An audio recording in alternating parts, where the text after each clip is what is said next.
Hello mga idol, magbalang araw sa ating lahat guys. So guys, for today's video magluluto tayo ng lechong kawali. So ayun yung mga pampalasa, ang bawang. So yan ang binili natin na karne dyan is 1 kilo kalahati. So ilagay natin yung pamintang buo.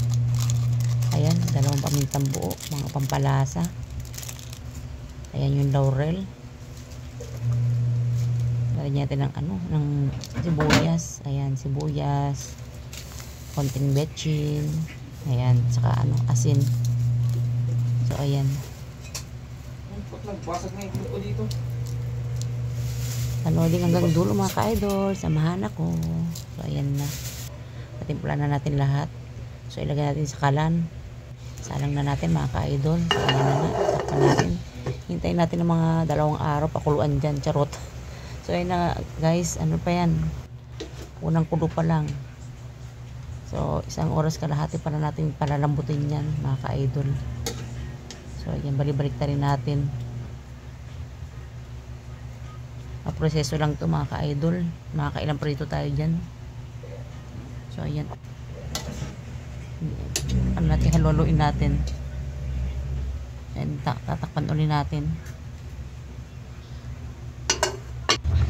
So, ayan na, wala nang sabaw, konti na lang. Na natin, salain na natin, patuyuin natin mabuti. Mga maghapon nating yan dyan. Patuluin. Tapos punasan ng tissue paper. So, ayan na nga, tapos na. Sinalang na natin mga ka-idol. So, ayan yung unang salang ng ng pagprito ng lechon kawali. So, ayan, direkod natin. So, hanguin na natin. Palamig natin konti, tapos ipiprito ulit natin yung mga ka-idol.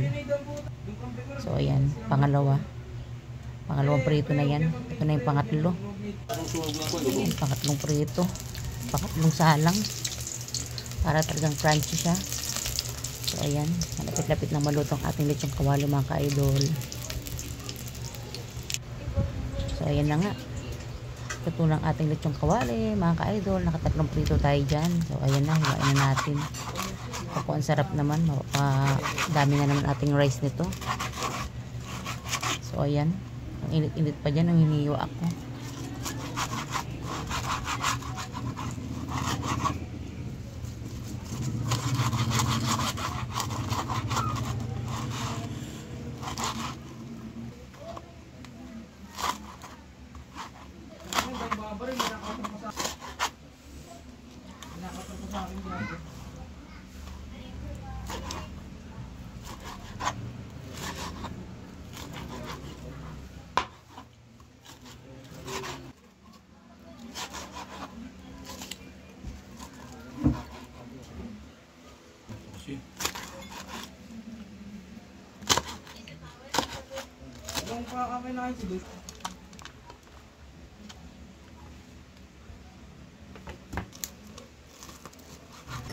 So, yan, nahiwan na lahat mga ka-idol. Tikman natin kung masarap.